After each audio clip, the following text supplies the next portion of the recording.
How to increase playback speed on Amazon Prime Video. Hi guys, welcome to our channel. Let's begin. In this video, I will guide you on how you can increase playback speed on Amazon Prime Video. For this, launch open any web browser and head over to primevideo.com.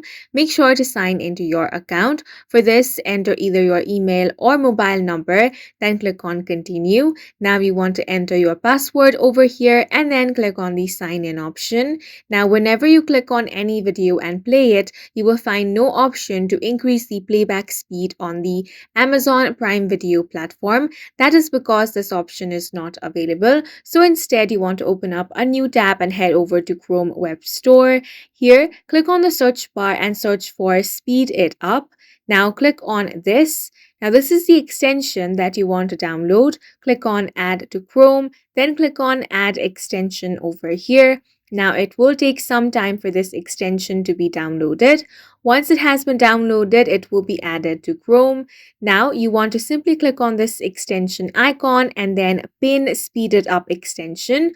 Once it has been pinned, you can simply click it over here and then adjust the speed in this way. Now you want to play any show in Prime Video and then increase your playback speed using this extension. And that's it for this video. If you found it helpful, please make sure to hit the like button and subscribe for more videos like this.